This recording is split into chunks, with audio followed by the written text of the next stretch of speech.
जय हिंद, जय भारत। आप देख रहे हैं जय भारत मीडिया, जहां हम बनते हैं जनता की आवाज़। गुरुग्राम में पंजाबी बिरादरी महासंगठन, जो कि 16,000 से भी अधिक सदस्यों वाला एक ऐसा संगठन है गुरुग्राम में, जो कि काफ़ी बड़ा है। आज उन्होंने अपना दूसरा पारिवारिक मिलन समारोह और वार्षिक वर्षगांठ मनाई। इस समारोह के अंदर बोधराज सीकरी ने बताया कि काफ़ी सारे सदस्य आए हुए थे, जिनके आने के बाद में यह कार्यक्रम शुरू किया गया था और कार्यक्रम में 90% से अधिक अंक लाने वाले बच्चों को सम्मानित भी किया गया था। उन्होंने कहा कि यहाँ पर वार्षिक लेखा जोखा भी रखा गया, साथ ही नए सदस्य बनाए गए, नए प्रकोष्ठ का निर्माण भी किया गया था, जिसमें कि उन्होंने बताया कि डॉक्टर प्रकोष्ठ भी और युवा प्रकोष्ठ उन्होंने बनाया है, जिसकी जिम्मेवारी डॉक्टर परमेश्वर अरोड़ा को दी गई है, डॉक्टर प्रकोष्ठ की।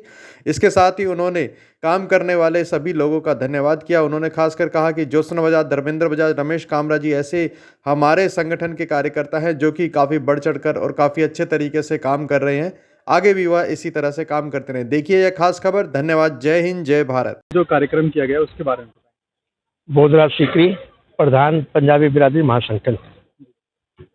लगभग 2 वर्ष पूर्व इस संगठन का गठन हुआ और मात्र 2 वर्ष के अंदर 16,600 से अधिक सदस्य बन चुके हैं और ये जो संकल्प है आगे जारी है। पिछले वर्ष भी इसी प्रांगण में इन्हीं दिनों में हमने एक वार्षिक सम्मेलन कह सकते हो, एनुअल जनरल बॉडी मीटिंग जिसे कहते हैं, वार्षिक बैठक, उसके साथ पारिवारिक मिलन भी हम करते हैं। तो पिछले वर्ष भी काफ़ी लोगों में जोश था, इस वर्ष भी बड़े जोश और खरोश के साथ लोग आए और बैठक के उपरांत स्कूल के बच्चों की बहुत अच्छी प्रस्तुति देशभक्ति के ऊपर, लोकगीत के ऊपर, ताकि हमारी जो संस्कृति है, जो हमारी सभ्यता है, हमारी परंपराएं हैं, हमारे रीति रिवाज है, हमारे पर्व है, हमारे उत्सव है, सब लोग जाने। और बच्चों ने बहुत ही अच्छी प्रस्तुति की। और आज जो है हमने एक नया मुहिम छेड़ी है कि जो हमारे पंजाबी बिरादरी के बच्चे हैं 90% अधिक परसेंटेज लाते हैं 9वीं 10वीं और 11वीं क्लास की, उन सबको हमने नगद पारितोषिक भी दिया है, उन्हें प्रमाण पत्र भी दिया है, उसके साथ कुछ उपहार रूप में कुछ भेंट भी दी है, ताकि बच्चों के अंदर एक प्रेरणा आए आगे और नंबर लाने की। ये पहली बार ऐसा हुआ है। बाकी 700-800 लोग जैसे आपको मालूम है आज एकत्र हुए, सबने खूब आनंद लिया सांस्कृतिक कार्यक्रम का। और हमारे महामंत्री श्री रामलाल ग्रोवर, उन्होंने अपनी महामंत्री की रिपोर्ट और हमारे कोषाध्यक्ष श्री अश्विनी वर्मा जी ने अपना लेखा जोखा रखा। और इस समय हमें गर्व की बात है कि हमारे पास बैंक के अंदर लगभग 36 लाख रुपए डिपॉजिट में है। सर, ये जो आज कार्यक्रम है, इसके अलावा जो पंजाबी बिरादरी महासंगठन है उसके क्या क्या सामाजिक कार्य हैं, थोड़ा सा विस्तार से बताऊंगा तो आपको 1 घंटा लग जाएगा, क्योंकि हमने पिछले 2 वर्षों में लगभग 85 प्रोजेक्ट किए हैं। अब जैसे उदाहरण के तौर पे सबसे पहले हमने एक एम्बुलेंस दी शमशान घाट में। बहुत से बेचारे गरीब परिवार है जो मृत शरीर को वहाँ लाने में असमर्थ है, तो वहाँ पर हमने दे रखी है परमानेंट शमशान घाट की मैनेजमेंट जहाँ मर्जी भेजे। और एक एम्बुलेंस हमने डेरेवाल भवन में रखी हुई है। कोई भी व्यक्ति किसी भी जाति से, वो अमीर है, गरीब है, पंजाबी है, नॉन पंजाबी है, वहाँ फ़ोन करके कभी भी मंगा सकता है और निरंतर उसकी सेवाएं लोग फ़ायदा उठा रहे हैं। और हमारे डॉक्टर परमेश्वर अरोड़ा, जो जाने माने समाज सेवी हैं, उन्होंने संकल्प लिया हुआ है कि उस व्हीकल का जो ट्रांसपोर्ट का जो खर्चा है, डीजल का, मेंटेनेंस का, वो उसकी सेवा कर रहे हैं। ऐसे हमने 3 जगह अलग अलग जगह चिकित्सालय खोले हुए हैं, गंगागिरी कुटिया, बसई रोड और डेरेवाल भवन प्रताप नगर, और ज्योति पार्क में मेन रोड के ऊपर एक हमारी बिरादरी की डिस्पेंसरी है, जहां मात्र 20 रुपये में कंसल्टेशन और दवाई मैनकाइंड फार्मा की तरफ से मुफ्त मिलती है। और 3-3 डॉक्टर बैठते हैं, ऑर्थोपेडिक फैसिलिटी भी है, गायनी की भी है, जनरल फिजिशियन की भी है, पेडिट्रिशियन की भी है और होम्योपैथी की भी है। तो इस प्रकार ये सेवा के प्रकल्प है। इसी प्रकार हमारे जो महिला प्रकोष्ठ की हमारी संयोजिका है ज्योत्सना बजाज, एक गरीब बच्चों के लिए हमने ट्यूशन सेंटर खोला हुआ है सेक्टर 7 एक्सटेंशन में, आर्य समाज मंदिर में, जिसका देखरेख वो करती हैं। तो वहाँ भी किसी जाति के भेदभाव के कोई भी गरीब बच्चा फ्री ट्यूशन दे सकता है। निरंतर चल रहे हैं। कभी हम गौशाला जाते हैं, अब जैसे अगले महीने मकर संक्रांति के टाइम हम गौशाला जाकर के गौओं के लिए कुछ सेवा करके आते हैं। मंदिरों में मकर संक्रांति के दिन हम खिचड़ी प्रसाद पहुँचाते हैं। आर्य समाज मंदिरों में हम सामग्री और देसी घी पहुँचाते हैं, ताकि जो हमारी धरोहर है, जो हमारे ग्रंथों के अंदर छुपे हुए रीति रिवाज है, वो पूरे होते रहे। बच्चों के अंदर काफ़ी परिवर्तन आ रहा है। बिरादरी के प्लेटफॉर्म पे तो नहीं, मैंने निजी स्तर के ऊपर हनुमान चालीसा पाठ की मुहिम भी छिड़ी हुई है और ईश्वर कृपा से अब देखो 10 महीने के अंदर 4,65,000 के पाठ हो चुके हैं, 165 जगह पे हो चुके हैं, 32,000 से अधिक लोग जुड़ चुके हैं और अभी निरंतर ये फरवरी तक तो करने का इरादा है, उसके बाद जो इच्छा धनराज की। सामाजिक रूप से आपने बताया कि काफ़ी अच्छे कार्य आप लोग कर रहे हैं। क्या पंजाबी बिरादरी महासंगठन का आने वाले चुनावों में राजनीतिक रूप से भी अपना कुछ योगदान रहेगा? ऐसा है, देखो पंजाबियत के बिना कोई भी संगठन अधूरा है, तो वो कोई भी राजनीतिक पार्टी हो, क्योंकि हमारा तो सक्रिय रोल होगा और था और भविष्य में भी होगा। बल्कि कुछ लोगों के प्रयास से तो हमने पूरे हरियाणा की लगभग 65 बिरादरियों का एक समूह बना दिया है, जिससे फेडरेशन बोलते हैं। उसका नाम रखा है विभाजन विभीषिका कल्याण समूह, और उन लोगों ने उसका भी अध्यक्ष मुझे ही बनाया है। उसकी पहली बैठक अगले रविवार को रोहतक में होने जा रही है। प्रोफेसर जगदीश मुखी जो निवर्तमान गवर्नर हैं, राज्यपाल हैं असम से, उनकी अध्यक्षता में होगी। तो हम पूरे हरियाणा की बात कर रहे हैं। तो राजनीति में तो हमारी भागीदारी है और हमारा अधिकार भी है, और हम चाहते हैं कि अच्छे नेक किस्म के पंजाबी नेता आगे आएँ, ईमानदार नेता आएँ, ताकि पंजाबियत की सेवा समाज के लिए, राष्ट्र के लिए भी सोचें। पंजाबी बिरादरी महासंगठन पूरे गुरुग्राम में इतने अच्छे स्तर पे कार्य कर रहा है, उसके बावजूद भी कई अन्य संगठन बने हुए हैं। तो क्या आप आने वाले समय में इन संगठनों को एक करके अपने संगठन में मिला देंगे? यहाँ पर लगभग 18 बिरादरियों का ये समूह है। तो आप कह सकते हो कि सभी बिरादरी हैं, एक दो को छोड़ करके। इसलिए जब वो काम देखेंगे, कहते हैं जो दिखता है वो बिकता है। जी।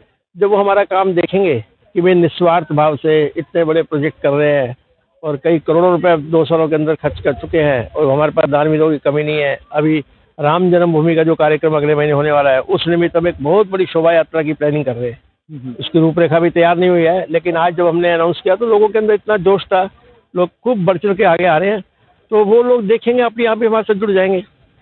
बाकी लोकतंत्र के अंदर सबको अधिकार है, अगर वो अपने आप को इंडिपेंडेंट बॉडी रखना चाहते हैं, उनका स्वागत है, लेकिन हम सब एक हैं। सभी पंजाबी भाई जो आपको देख रहे हैं इस समय पूरे देश में, क्या संदेश उनके लिए देना? पंजाबियत, रूहानियत और इंसानियत, ये तीनों पर्यायवाची शब्द हैं। जो अच्छा पंजाबी होगा वो रूहानियत का मतलब आध्यात्मिक भी होगा और सामाजिक भी होगा। तो इसलिए मेरा संदेश ये है कि एकता की माला में पिरोना चाहिए हमें एक दूसरे को, और राष्ट्र सर्वोपरि का नारा लेकर के हमें एक हो जाना चाहिए, ताकि सबको, देखो हम जातिवाद में विश्वास नहीं करते, लेकिन परिवार हमारा, उसके बाद बिरादरी, उसके बाद हमारा जिला, जिला के बाद हमारा प्रांत, प्रांत के बाद हमारा राष्ट्र। तो उस हिसाब से देखा जाए तो हमें एक रूप में होकर के, लेकिन हमारा लक्ष्य एक होना चाहिए, राष्ट्र सर्वोपरि। बहुत बहुत धन्यवाद आपको हमसे बात करने।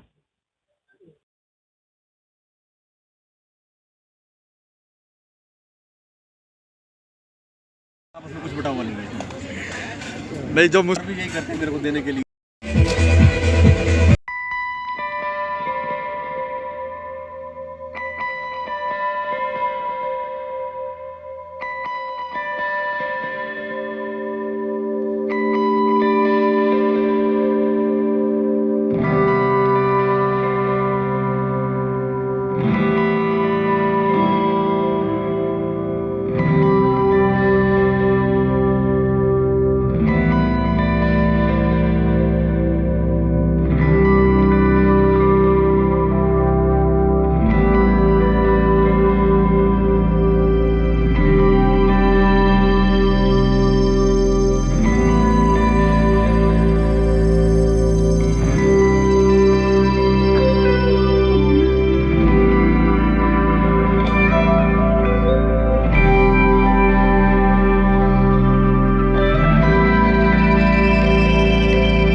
बहुत बहुत धन्यवाद आप सभी का।